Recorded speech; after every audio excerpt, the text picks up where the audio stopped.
it looks on for you? It flickers a little bit, but I mean it's all right. Okay, I can take it off. I'm just in the car. But we're good because it's already started. So I don't know what happened to the intro. So we're live, folks. So something happened to our intro. Let's go ahead and get started here. There we go.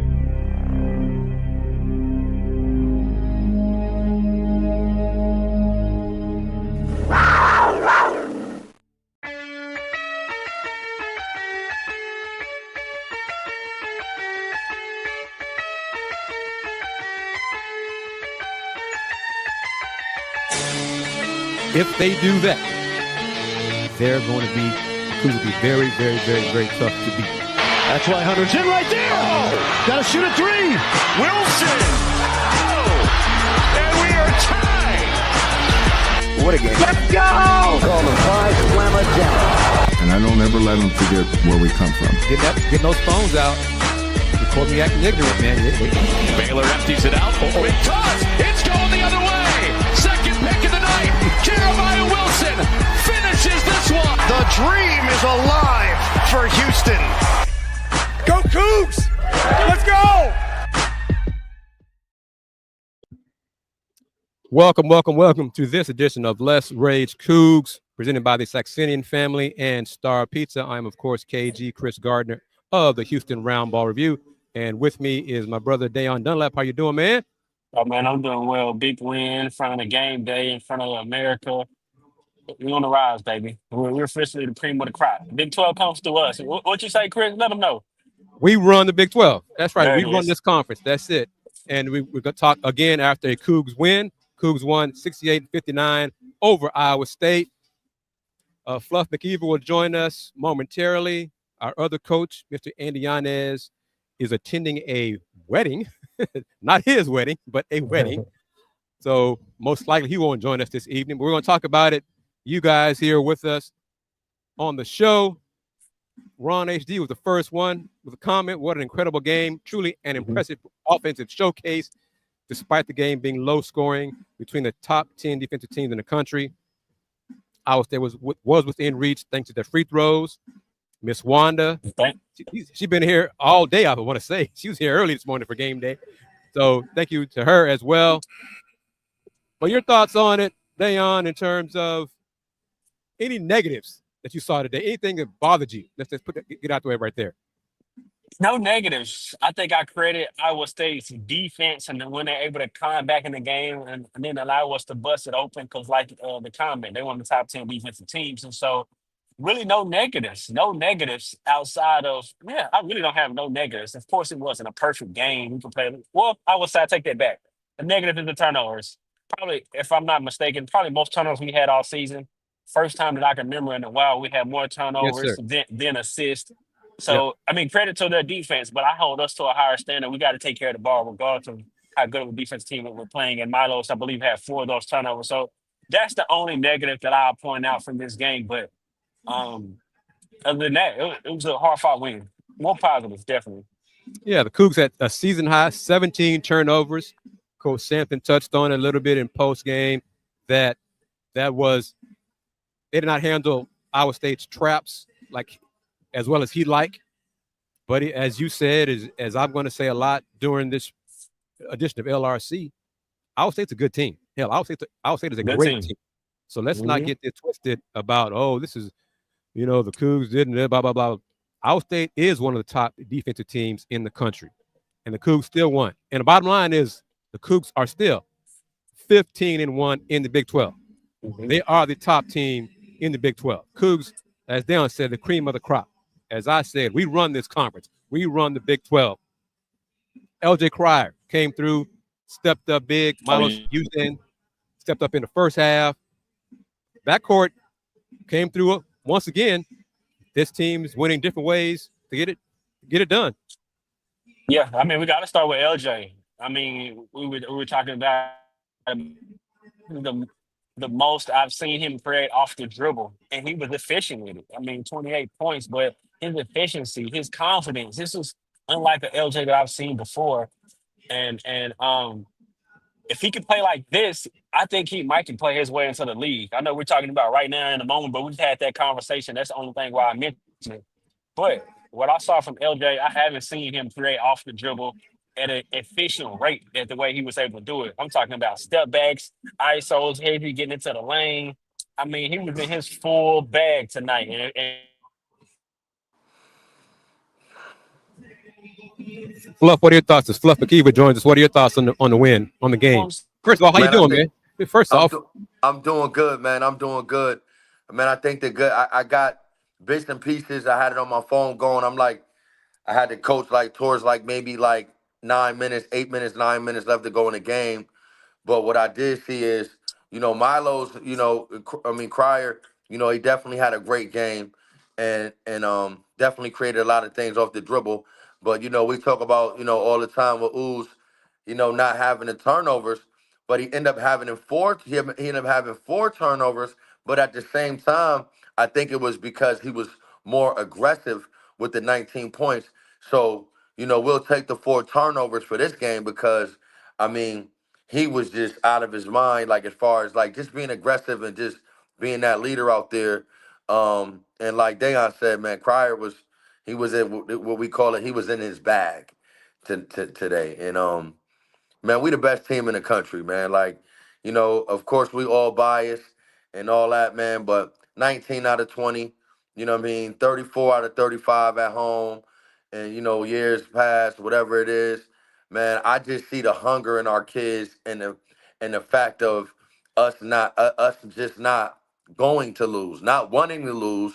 I think they have a mindset of we're not going to lose. So, we always can say, yo, man, I don't want to lose. I don't want to lose. But I think we have the mindset of we're not going to lose. And we're gonna find a way to win. And Sharp hit a a bomb. big one. Sharp hit he hit the step back and like it was just icing on the cake, man. Farida went crazy. I can't wait to see that place, man. You hear me? Man, I want to get y'all perspective on this. I think 2 things that we need to win the natty. I mean, not just these 2 things. I think I'm just saying that in context with everything that we already have. We know we're going to have our defense, our rebounding. We need Jaquan to be big and all the other elements. But I think this element of LJ showing that he can create off the dribble like he did today against one of the top 10 defensive teams, and then Milo's aggression to get inside, look in the score, and doesn't matter the point total because it could be a game where Emmanuel can have that and Los is just aggressive. So I think just with Milo's aggression to get in the paint to break down the defense and LJ's ability to get off the dribble because with those 2, I think that propels us to a real deal as how the contenders, in my opinion. What y'all think? I mean, I think you're correct. Also, I think the bench is going to get shorter.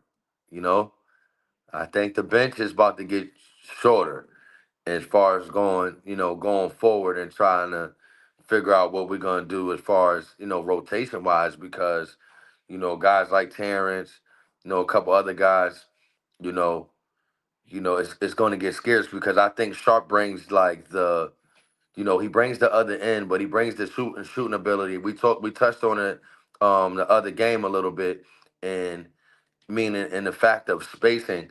So like even when he's not shooting the ball, he's spacing the floor so much that you have to guard Uzan and Roberts and Crier and those guys. You got to guard them a little more honest because if you bite, his release is quick. He's open. He can make that shot. So I think him being on the floor, maybe not at all times, but at 90 to 92% of the time, the floor is spaced in so many ways. And also, when you have spacing on the floor, you also have a better balance of getting back on defense. You know what I mean? When their clean shots are being taken, we can get back. We could get back and defend and stop the ball at a more cleaner rate. You know what I mean? So I think, man, I think you're totally correct. I told you, Dayon, Kris, Andy, I told y'all, if you really go back and look, when Crier was at Baylor, he was a little more creative off the dribble.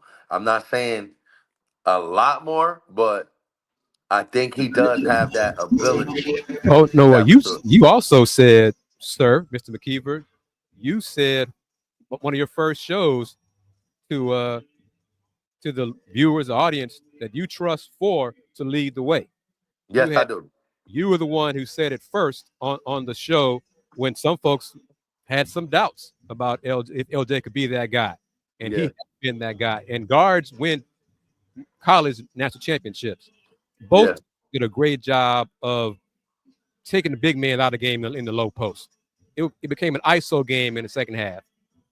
So Iowa State, I have so much respect for Coach TJ and their defense and their program. Coach Sampson did as well. Mentioned it, just raved about them in his post-game comments. Also, the Cougs, Big 12 may not agree, but Iowa State and Houston are the top two teams in the Big 12. 100%.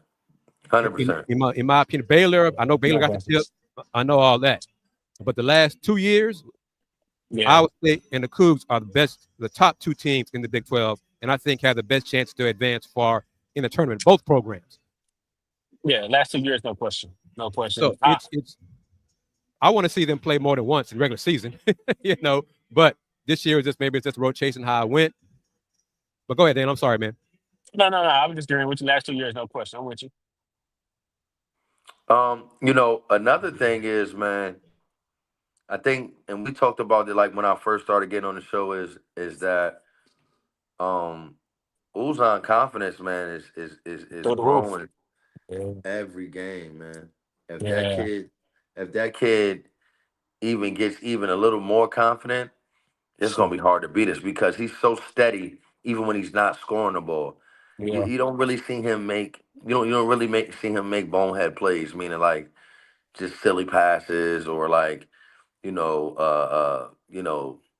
everything is kind of precise with the passing or the post entry or off the pick. He'll have we come on the pick and roll. He's showing the ball, giving it up. You know what I mean? So like he already has that part down, and now that the aggression is coming more, that's gonna be big for him teammating with Cryer in the backcourt. You know what I'm seeing from him now? We kind of talked about this with Jamal Gillard, the wave out Coach Simpson. I'm seeing Milo step into that role and being the coach on the floor. Like he don't gotta look over his shoulder and look for the play. I'm noticing like he know what it take now. I'm seeing it, and like you said, like he continue that and take that to the next level to where he just hooping, get downhill. He finishing with the left, the right, pull up jumper, like his whole game. Like I'm seeing it, and he's playing. He's on the playing one of the best point guards in the country right now. Yeah. He is. Because you're definitely one that like Kris said. National championships are won by guards. Not saying we need the whole team, but we've never seen a national champion without real strong guards. So you are one of the best guards in the country if your team is consistently winning and you're controlling the show. So that's very true, D. And it was like a mirror because when the ball went into the post, even on the side post, both teams swarmed that post. And it didn't matter who it was. But DeJuan Roberts for UH, he was getting double teamed. If it was Jefferson for Iowa State or Momcilovic sometimes, he was getting double teamed. So both teams Momcilovic is a pro. He is. Yes. He had all his points in the second half. He is. And the one thing, and credit to Coach TJ, is second half, he utilized their size advantage up front. 6'9", 6'10", 6'11". So he forced those switches. And they went against Los, Emmanuel, LJ with a big in the post. So that was an issue. That's great coaching. Both coaches made adjustments to what the other coach was doing. And at one point, Coach Sampson said, LJ, get the ball to LJ. You do your thing. And LJ delivered. Milos had 2 back-to-back buckets. They carried the team today. But Emmanuel Sharp hit that dagger 3, as Fluff said. Emmanuel Sharp had a drive early in the second half and another bucket. So at one point I thought, now they're going to give Emmanuel a chance to score because it was LJ, Los from the guard spot, and then Emmanuel. And then he kind of went away from that a little bit. Juwan Robertson have it going shooting wise today, but Iowa State was not going to let him beat them. So they made other people beat them, and the guard stepped up for the Cougs. This team is winning different ways, and that's what championship teams do. I need more from JoJo. I need more from JoJo, man. No question. Foul trouble. He got to do better. He has to stay on the He floor. got to do better. Even when he's on the court, I need more rebounds. JVR has been outplaying him. I know it's a tandem, but I need more from JoJo. With his promise, I need more. Them fouls, I'm putting that on him. Like, Yeah, you got it's to on him find a now. way to stay on the floor. And when you're on the floor, you got to be more dominant on the rebounding. I mean, he got shot blocking every rotation. He's an elite defender, no question. He wouldn't be in the defensive player of the year running. But just to the standard of Houston, I need more from him. And he's taking himself out of the games with the loose ball foul. Some of those loose over the back fouls. Yeah. Everybody sees them. Everybody sees those. Go ahead, Fluff. I'm sorry. No, that's good. Like sometimes you just, sometimes you just didn't get the rebound. Yeah. Sometimes think about it. If a guy have a high rebound count, it's 15, 14, 15. So think about how many possessions it is in a game. You ain't going to get every rebound. You know what I mean? Sometimes you just ain't get it.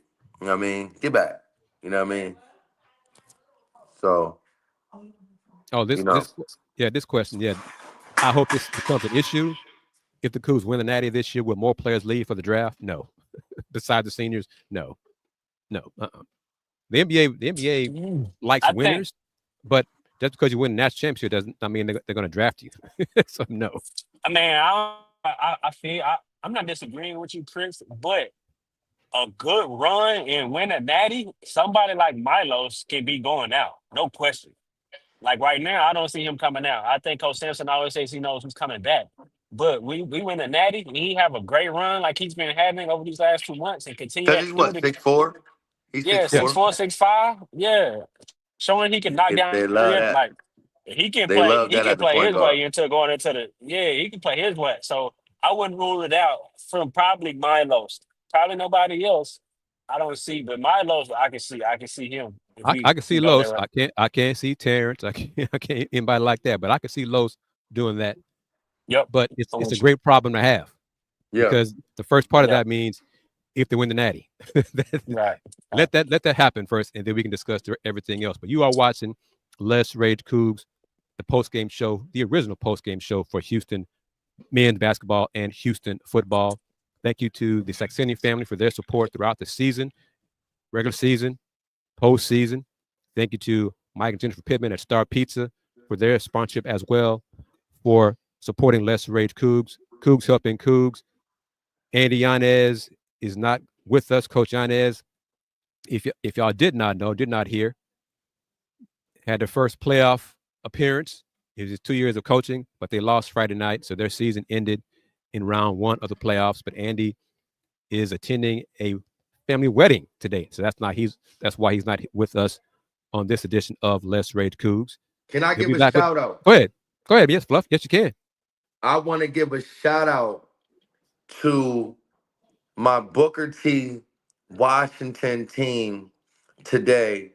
We clinched the spot to play in a middle school championship at Floyd Little's Field House in New Haven, Connecticut. And this is our first appearance in a championship game. And I just want to say how proud I am of my kids. We did it from the ground up. We have fifth graders who are now eighth graders now. We took some whoopings, and now we have a chance to cut the nets down at my high school alma mater. That'll be great. And, for my Houston alma mater, for us to get a national championship, that'll be great. So I'm just trying to go championship for championship. Shouts to Andy and his team. But big shouts out to Booker T. Washington Academy for what we have done. Our program has been going for about 4 years now. That's where Elm City Elite has been building there. That's our gym. That's our home gym. So everything is ran out of there. I just want to say, much love, respect. And I just want to say I'm so, so, so proud of all the kids that's in the program from varsity to JV. I appreciate you guys. And let's cut the nets down on Tuesday night at Floyd Little Fieldhouse. Congrats, Fluff. It's congrats, man. It's the year of championships. We're gonna manifest Come y'all on, championships, manifest Come UH on, man. championships. It's gonna be a great year in 2025. I'm saying it now. I said in 2024 that 2025 was the year. I said it in 2023, but I meant it more this year. That's fine. Let's get it done. And again, you are watching this edition of Let's Rage Cougs after the Cougs 68-59 win over the Iowa State Cyclones in a great matchup between two of the top programs in men's college basketball, two of the top head coaches in the game as well. Kudos to the Iowa State Big 12 fan who joined us in the discussion. Don't be a stranger. We do this after every Houston post-game show. Regular season, postseason, as long as the Cougs are playing, we'll be having a post-game show, and hopefully that'll include April 7th. I just thought, changing topic just a little bit, but it relates to the Natty. How are we going to do a post-game show after we win the chip? I didn't even think about that. Man, listen. Hey, man, we gonna do gonna... that. After we win the championship, man, I'm gonna be with y'all, but we gonna do that in the morning, man. We hit them, in the morning. Because we ain't going to sleep till about 6. True. That's a fact, man. We be in San Antonio. We see them in the morning, man. That's it. Yes, sir. And I hope everybody understands that, because most of the viewers be part of it as well, man. They'll be celebrating as well. We're gonna be jumping like this with all the fans, like, man, I see you on the podcast. Yeah, we ain't doing a podcast tonight. We see y'all in the morning. Here is our Big 12 Iowa State fan. Any concern that Houston is 2 aligned on threes? No. It depends on the matchups, but because today, the great job Iowa State did defending Dayon in the post, it just opened up the three-point opportunities more. It depends on who the Cougs face. Coach Sampson calls plays based on how the game is run and it being competed. So if it's low post options, if teams were going to allow Mr. Roberts one-on-one opportunities, he's going to feed the post. If teams are going to double team Dayon in the post, he's going to do things, score different ways. If it's outside, penetration from the guard, three-point shooting. This year's team can score in a multitude of ways, and that's why many people believe this team has a legit chance to win those 6 straight games in March. Watching this game, it seems like the scouting report was to stop Dayon, in which, in essence, stops a lot of the catch and shoot threes, in which today most of the threes was generated off the dribble. So it's not like we just living it and dying by the three. We can get it in different ways, and we have such an efficient, prolific three-point shooters. We're just a good three-point shooting team, so I don't think so. But another thing, I think with this win, we clinched the double bye in the Big 12 tournament.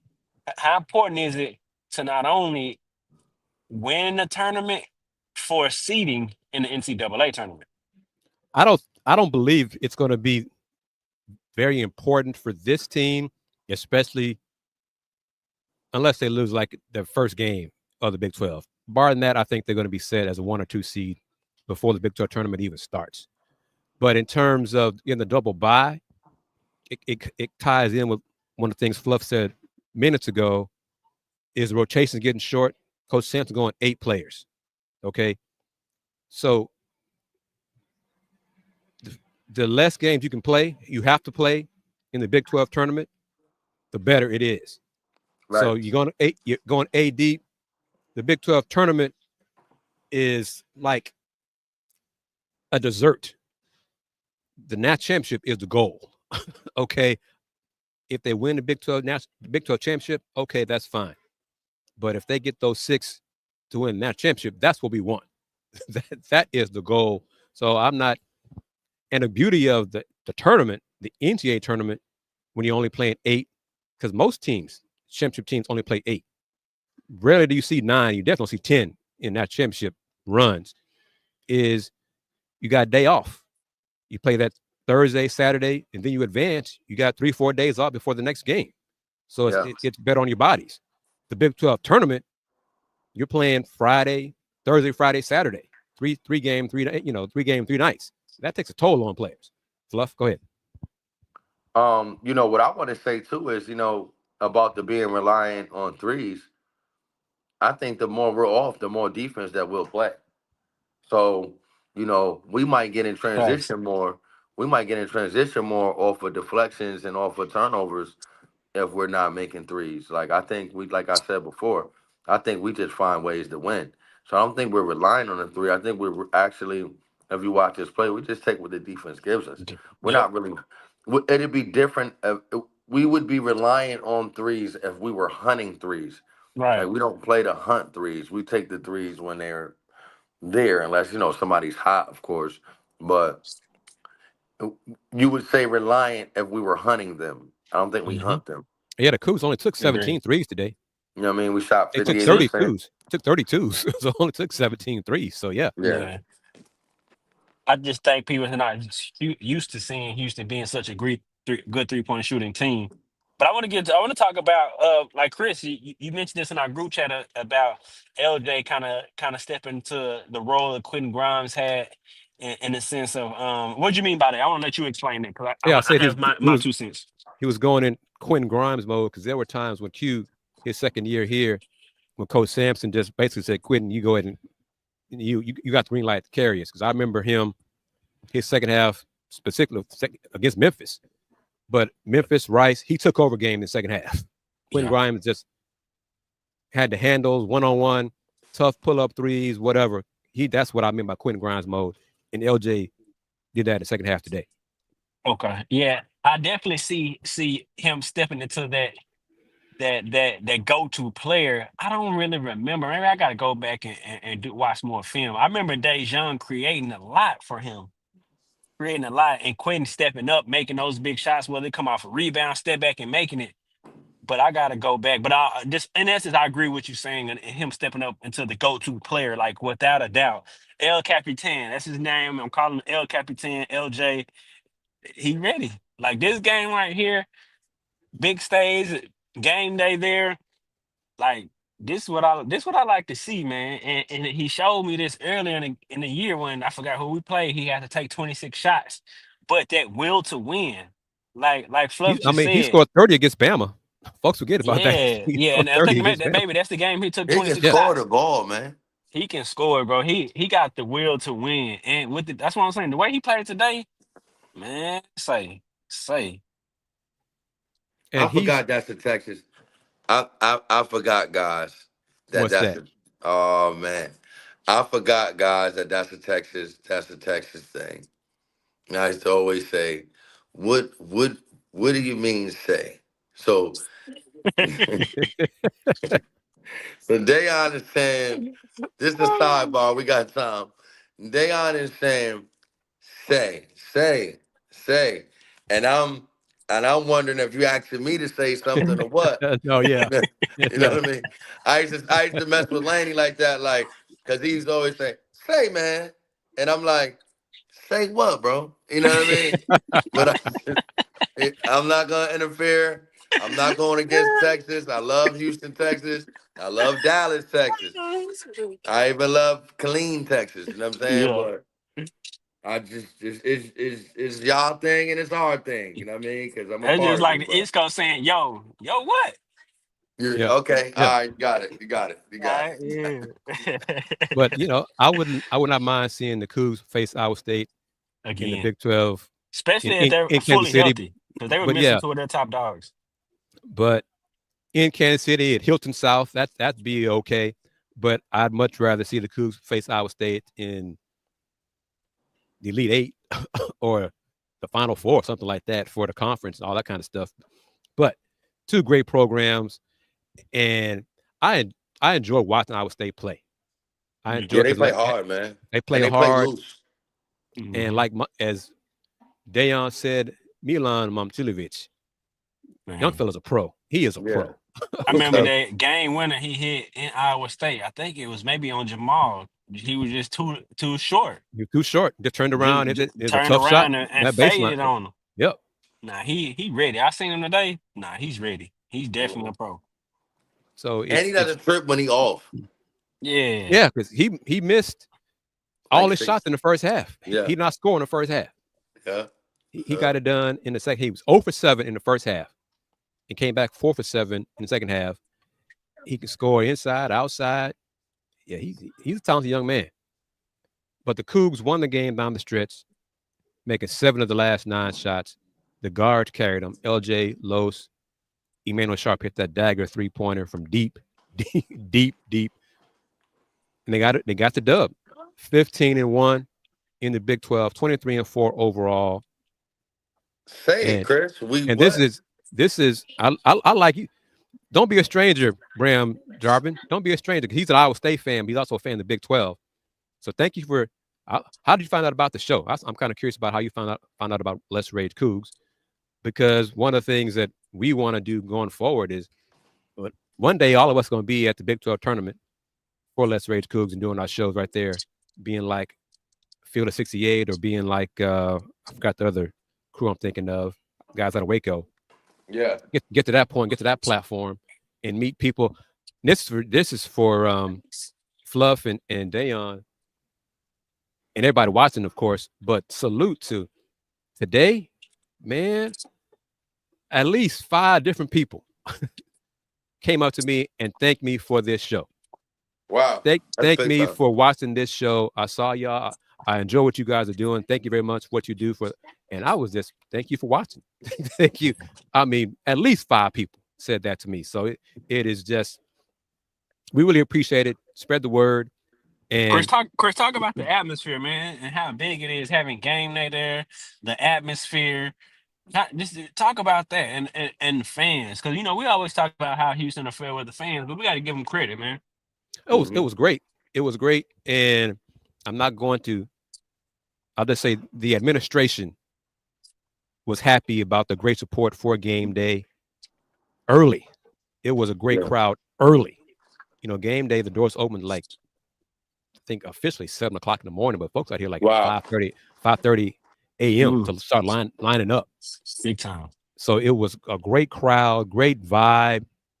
Coaches from the other programs for UA's coaches were here to support men's basketball. So that's also the family vibe has been created here, supporting. It was another example of Coogs supporting Coogs. So it was, football players here, coaches from football, coaches from if they were in town, UA's coaches were here supporting the basketball program. So that is a great thing to see. So Bram, thank you. Bram said he found us from last year and enjoys getting perspective from other teams, coaches, and fans about Iowa State. So, this program, we have much respect, huge respect for Iowa State. Don't give credit where it's due. Don't be a stranger there. So, what is this? Okay, I'm sorry, I have to disagree. We can play any team in March, but the one team we could actually be at risk from losing to is Iowa State. That defense makes us 100% vulnerable.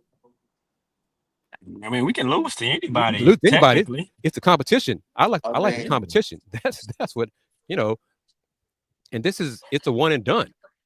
That's one thing Jay Williams said in his media gathering with us Friday. The best team doesn't always win because that's how the tournament is set up. Yeah. That's the beauty and the curse of March Madness. It's one and done. One off day, one off half. You can lose your chance at the chip. Iowa State, one injury to a key player at the wrong time. That's all part of it. So I have no problem saying that Iowa State is like looking in the mirror. Mm-hmm. But iron sharpens iron. Yeah. And you want to sometimes, a lot of the times, to be the best, you have to beat the best. So I'm not running from Iowa State, Bama, Auburn, whoever it is. I think Iowa State and the Cougs would be a great matchup. If it be for the chip in San Antonio, it'd be great for the conference. I got no problem with that either. And this is Cougs into closer to a second straight Big 12 regular season title, leading second place. Arizona about 2.5 games with 4 games left. Houston is 30-4 in the Big 12 in its 2 seasons in the league. 30-4.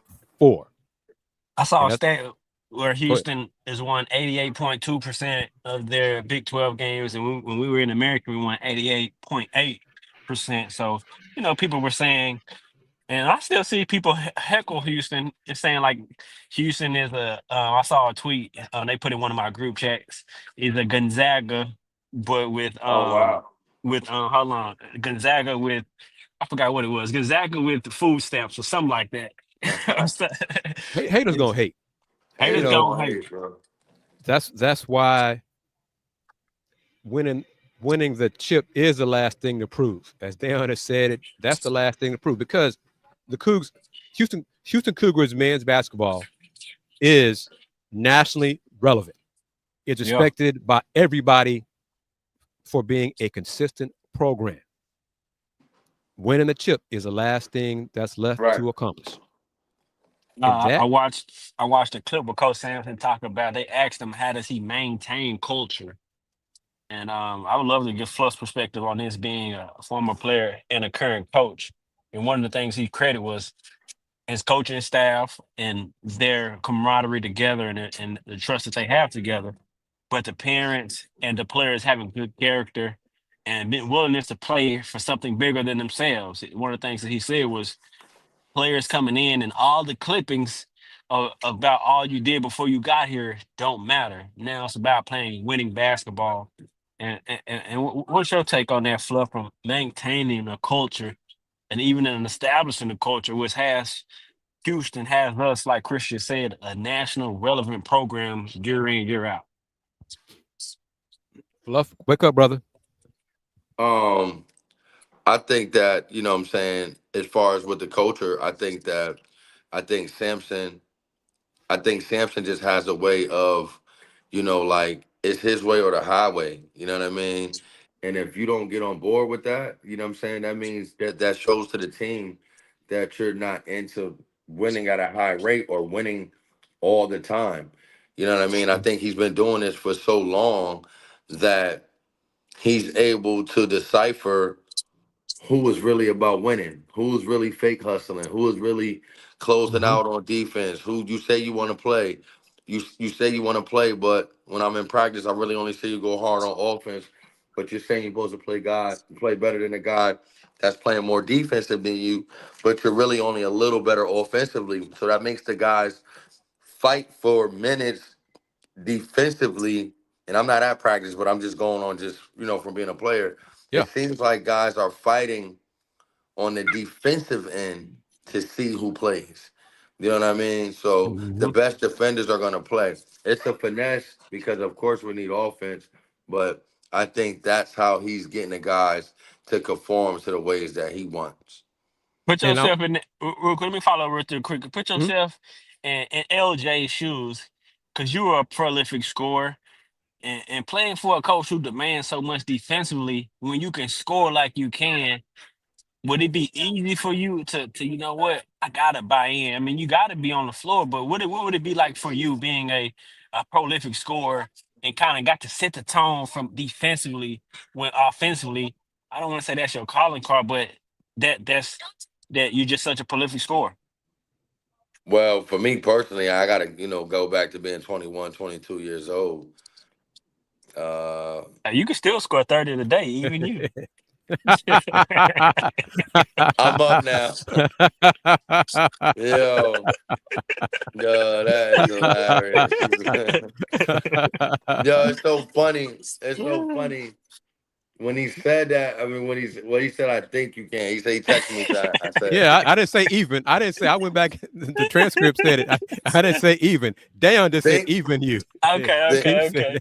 look, think and even is the same thing. But I think that for me, man, I have to really dial back. I mean, you don't remember him, Dayon, but Melvin Harrelson, or Coach Mel. Oh yeah. Coach Mel, Yep. the blackest one. That's what we used to call him. Sorry, Yeah. that's what we used to go. That's what we Yeah. used to call him. Yep. Coach Mel, the blackest one. He he fought with me for 2.5 years to play defense. You know, and it taught me so much as a coach now because I could just see when a guy is faking it. So I think a guy like Sampson would have gotten that out of me, but maybe I would have turned into the sixth or seventh man and been maybe a spark plug off the bench because I don't know how much I would have brought into how much he wants. I thought Coach Mel wanted a lot, but this guy is another level. Yeah. Like, Yeah. he don't even want you playing around with 50-50. But it's not even just defense. He don't even really want you playing around with 50-50 basketballs. Yep. Meaning, like, I seen him take guys for out for not getting that ball. Yep. Yep. So it's like, I think I would have adapted. But, I mean, being a high scorer, being a big-time scorer, you have to get yourself in another type of shape. Okay. You got to get yourself in another type of shape to be What do y'all able think to about do this it. comment? The one thing that concerns me about UH is their half-court offense. They have to work so hard to get a shot. This is not Iowa State exclusive. No, I mean, I agree with that 1,000%. That's why I said with LJ being able to create off the dribble unlocks a different element to the half-court offense. And also with Milo's, I've been watching every game and him having that aggression to get the ball in the paint and look to score or even just look to get a shot on the rim, which open up the offensive rebounding, open up so much more offense. I think those two elements, starting with Milo's, because he has going to have the ball in his hand so much, I think it can play an effect into the half court offense. But I agree with that. I think the half court offense at spurts when we have those droughts, it's because we need players to be able to go get a bucket just to keep it a buck. Fluff, what do you think about that? Yeah, I mean, because we're going to get into it with, what happens when we meet the team that's defensively inclined like us. Now, we need that offensive player, whoever that's going to be. And I think it's Cryer. And I think it's compounded because the Cougs are so deliberate in their half court. They play so late into the shot clock. Yeah. So because they take so long on a possession, you really think about, man, why don't they score earlier in the clock? Well, there are times we've seen on the sideline, Coach Sampson is motioning with his hands. Move the ball, more motion, more movement. Sometimes the players just don't do it. But to see LJ and Los, sometimes to see LJ and Los have the ability now to beat their man off the dribble. Los finishing with his left hand, his offhand, his non-dominant hand is a positive. I think it's just another way also for this team to score. And you just see that this season, LJ, because I remember there's some shows, some of our LRC shows, I think we were asked the question, who could be the Coug? Who's going to be the Coug to score down the stretch, to go get a bucket? I think many of us had different answers. But the last few games, it's been LJ. It's LJ, man. Like, when Fluff started being on this show, he said it was LJ. He was the one who said he has his trust in number 4. Yeah, I do. Yeah.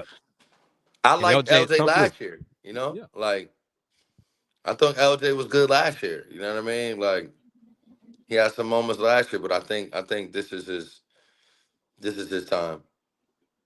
And the thing, I don't know if folks could see it. I don't know in the camera angles, whatever. But Coach Sampson, a few times in the second half, did not want his players to switch on defense. Terrence didn't see it, the hand signal, didn't hear it. He switched, and one of the times he left Momcilovic wide open for a 3. So those things, he was kind of going back and forth with Terrence and Emmanuel Sharp in the game because they were not playing, as Fluff kind of hinted at, Kelvin Sampson defense. The defense he wanted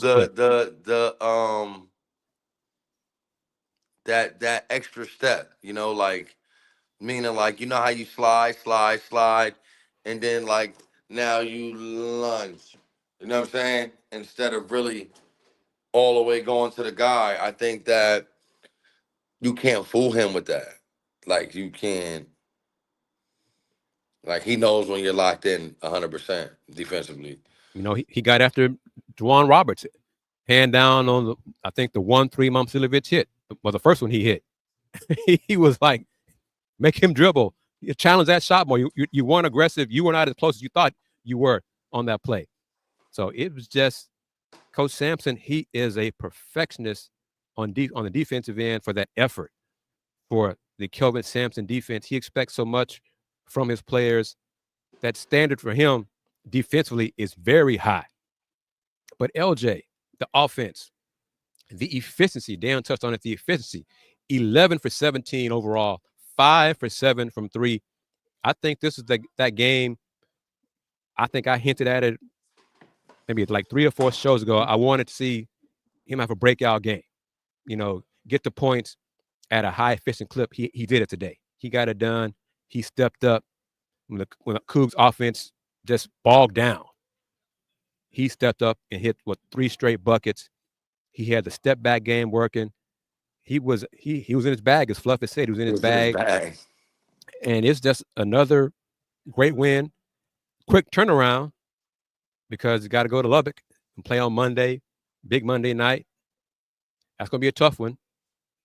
Texas Tech has the 1 win over the Cougs in Big 12 play. So what do y'all see from that? And I'm pretty sure JT Toppin is going to be locked in from the opening tip.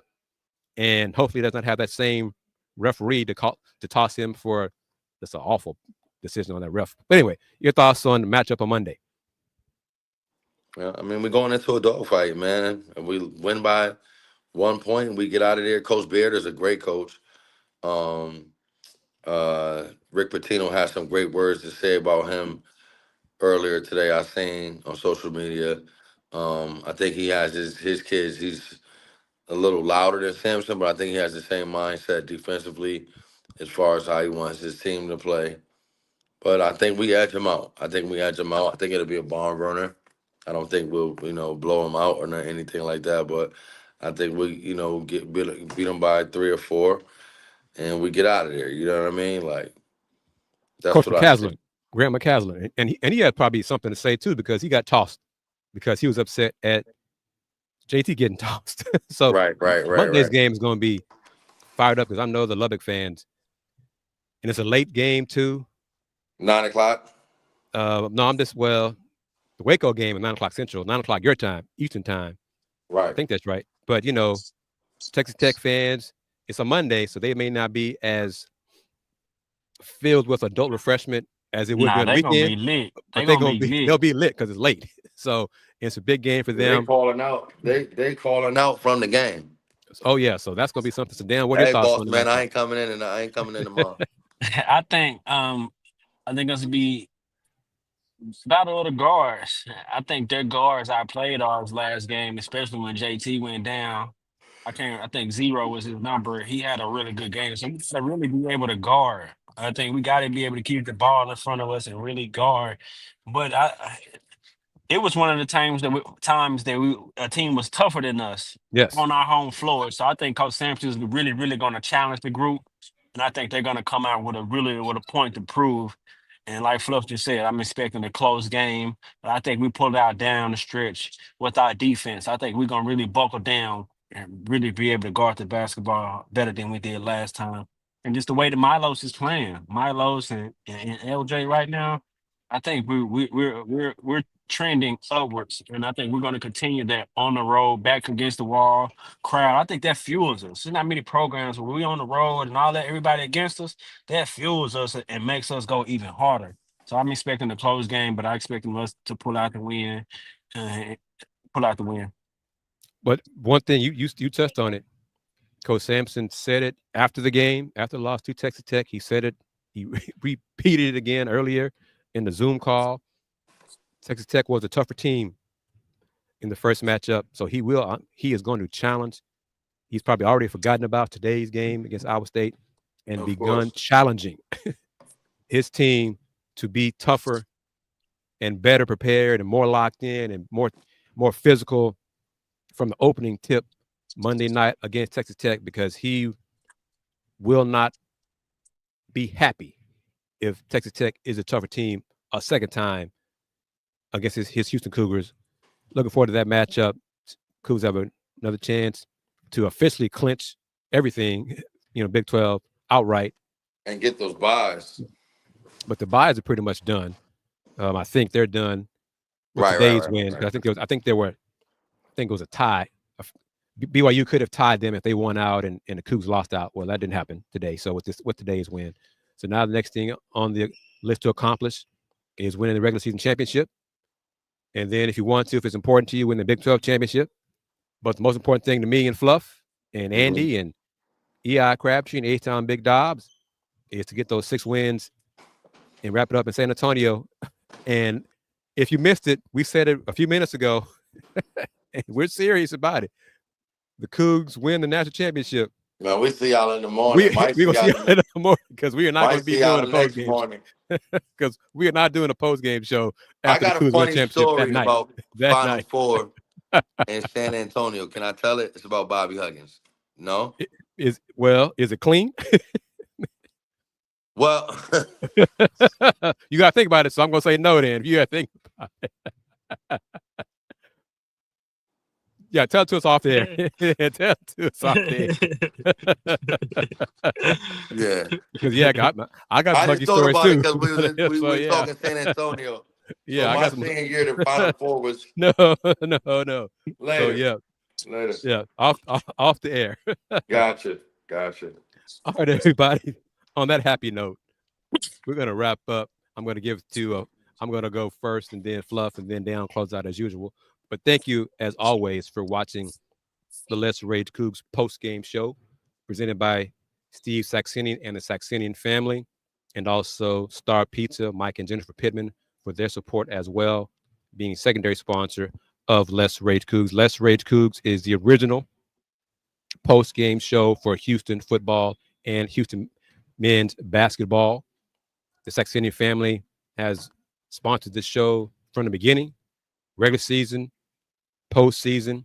If you want to be part of it, we have different probably options. If you want to be a sponsor of the ticker going across the screen, you see it's been across the screen throughout the show. If you want to have your company name mentioned in that, reach out to us. Email letsragecougs@gmail.com. Once again, letsragecougs@gmail.com. I am, of course, KG Kris Gardner of the Houston Round Ball Review. Subscribe to the Houston Round Ball Review on YouTube. Follow me on the platforms at Houston Round Ball Review on TikTok and Threads and Spoutable and all those great places as well. And it's my conclusion, since 1994, the Houston Round Ball Review, local name, global perspective. Fluff. Man, I just want to say thank you to all the sponsors. Of course, loving Let's Rage Cougs and supporting it like way before I've come on. I want to say, we're such proud of the Cougs and how great we've been doing. Thank you. My IG handle is Rob McKiver, and Elm City Elite is the organization that I own and that I run. And I'm blessed to be a part of this podcast and being one of the people just promoting how great of a prestigious university that we have. And let's just keep it going, man. Hopefully it gets bigger and bigger and bigger. And thank you to all the sponsors again. Man, I'm excited. Another win. I'm excited about this program and the direction that we're heading. I think, I know this is going to be a year that we cut down the nets. Appreciate everyone who took time in on that Saturday during the day to join us for another great show. Shout out to Fluff again. Shout out to KG as always. I'm excited about this Texas Tech game. I mean, I know some frat brothers, people that went to Tech, so I need this for bragging purposes. I'm talking big cash shit once we beat Tech and we get our get back. So I'm excited about it. So I'm excited about this. Guys, y'all ready? 1, 2, 3, go Cougs! Yes, sir. Go Cougs, baby.